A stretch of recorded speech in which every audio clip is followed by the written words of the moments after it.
Your paradigm claims that the equator, the Earth is spinning east 1,037 miles an hour. So if we put a plane flying at the equator east, same direction as the Earth is spinning, but the plane's only going to go 500 miles an hour, so half that speed, will it lag behind or will it keep up?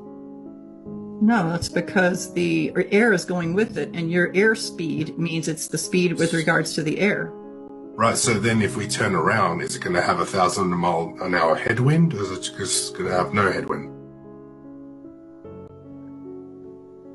Are you under the impression, Sandy, that a boat, when it goes away from you over the horizon, it's dipping behind the curvature of the Earth and you can't pull it back into view? In the right conditions, correct. That's been falsified many times, even by myself. I've zoomed in onto the horizon and revealed boats again. So you're claiming that the boats I saw, I didn't actually see them. They're actually behind the curve and they're refracting up around it. The light from those objects is coming into your eyeball. Yes. And it was bent to your eyeball. When someone says there's no proof of flat Earth. So I'll give you an example. We'll use Ranty and one of his images. So he has a picture of a clock tower at about 20 miles at Barrow-in-Furness, and it's just a picture of a clock. Now, as a flat earther, I look at this picture and say, clock at 20 miles. That's the end of my explanation. As a flat earther, I can make that statement. I'll say it again. Clock at 20 miles.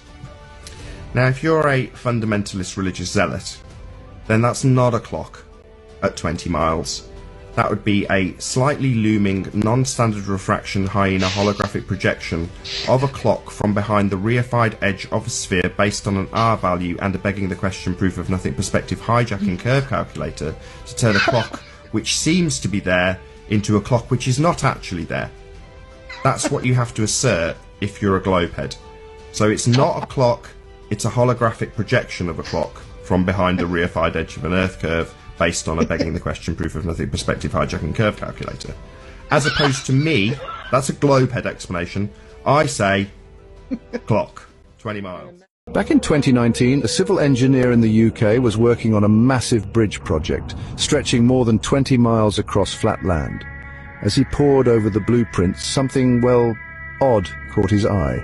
There was absolutely no compensation for Earth's curvature. Not a single calculation took into account the supposed drop of the globe. And, you know, he wasn't the only one who noticed this.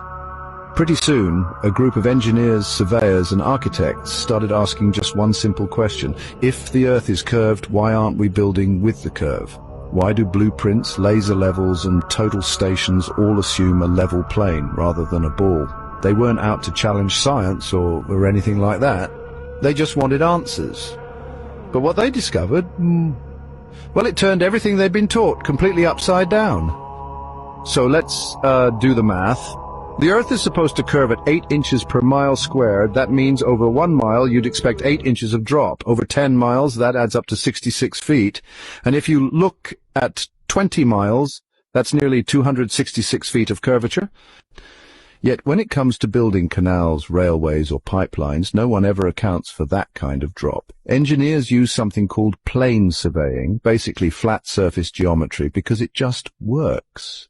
Even those laser leveling tools you see on job sites are set up assuming the surface is stationary and flat, because honestly, if the curve was real, these tools would be completely useless. And here's the kicker. They only fail when you try to simulate curvature, not when you're measuring flatness.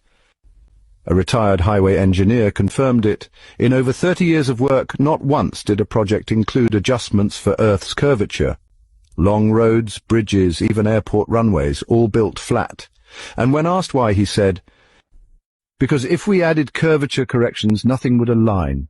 Everything would be off. Let that sink in for a moment. The only way modern construction works is if the Earth doesn't curve. Engineering isn't based on belief, it's based on what works. And what works is building on a flat, unmoving surface.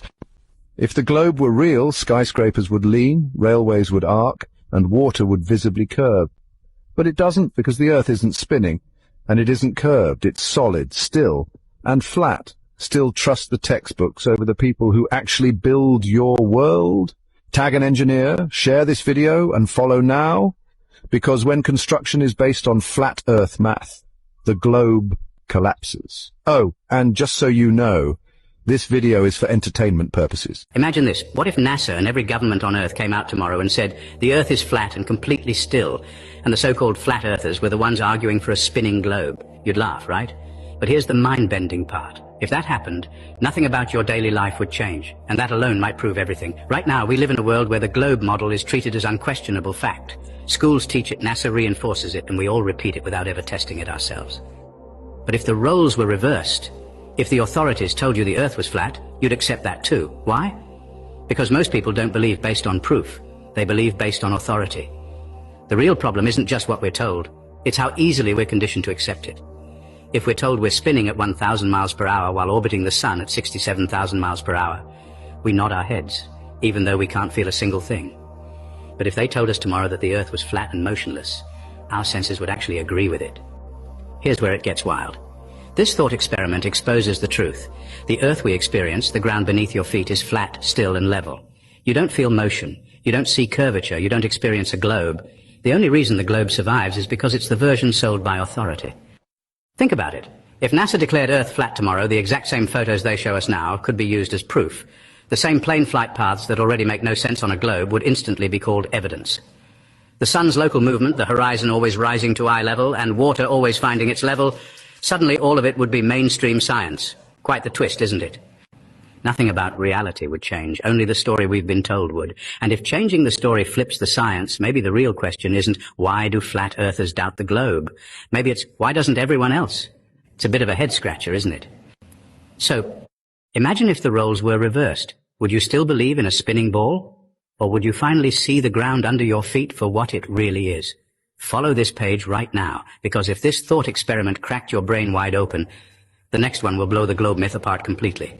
Remember, this video is for entertainment purposes, just a little food for thought. What we would like from you is your best proof that you live on a globe, because if we live on a globe, it's 2025, you should be able to have one piece of evidence. So our position is that we live on a level topographical plane. We are physically enclosed. That's how we're breathing air. The globe violates many, many different natural laws. And it's like, how many laws does something need to violate before it's fake? So it violates all the gas laws, the second law of thermodynamics, the first law of thermodynamics, Newton's third law, and a whole bunch others. But our position is that we're the center of creation. We have luminaries above us to tell time. They move all around Polaris, and we're the center of creation on a level topographical enclosed plane. And to keep your interest, and the school probably won't allow this, but if any of you can give us a globe proof today, email me privately outside of school grounds and you win 3 Bitcoins. What about the tide?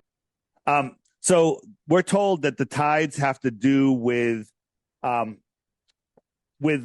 moon. But if we go to tide, if you look at tides, when there is a new moon, a new moon is when the sun and the moon are close to each other. We don't see the moon, but it's still there. During a full moon, I'm trying to pull up a graphic as we speak. During a full moon, we have a high tide, right? So here we have the Earth is here, and no, is that the Earth? That's the moon. I'm sorry. There's the moon, and we have a high tide here. And there's also another high tide on the other side of the world because they're 6 hours apart. 6, 6, 6, and 6 is 24 hours.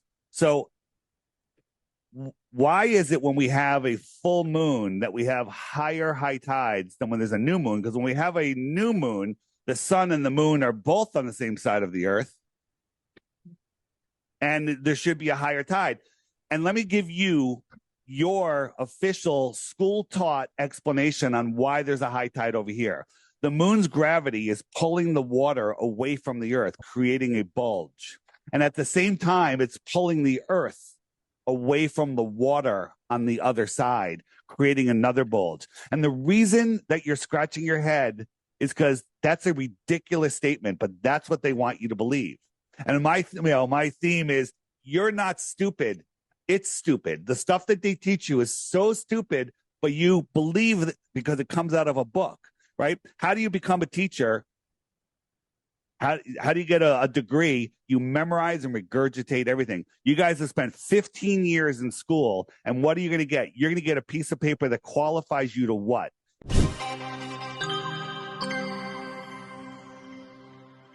Just look at pictures from the past for answers to questions like this. This was the Chicago Field Museum in 1921. Its supposed grand opening.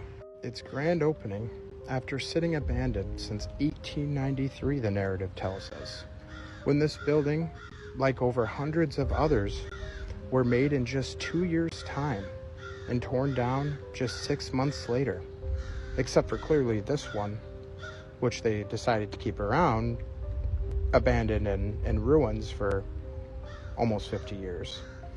But then just look at this pathway here. This is supposedly a grand opening in a dirt field with nothing around it, a rickety wooden bridge, no pomp circumstance, some random dude right there standing in the field, no gates, no concessions, no media, just a line of all uniformly dressed people, all waiting to get into this big, massive building. These are the survivors of the last reset. This is them going to get checked in, numbered, tracked, all that good stuff.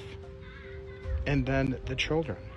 At around the same time, you had these odd infant incubator exhibits, baby incubator exhibits at all these world fairs.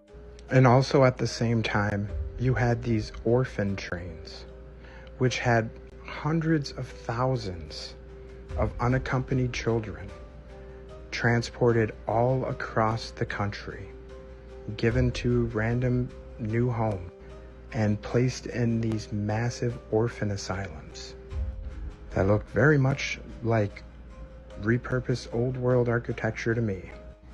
I believe these were the children of the survivors from the last reset. Perhaps many of them lived underground.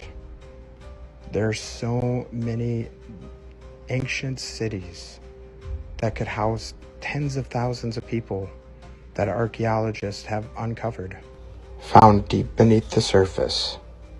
Why was our past so keen on building towns and cities underground? So in my opinion, it's very easy. You break up the population, the survivors, take them into these buildings, tell them the narrative. They'll usually follow it unquestioned. And then take the children away from their families on the promise of a better life. Separate them, ship them all across the country. The new narrative has been in place. Question everything, friends. Until next time.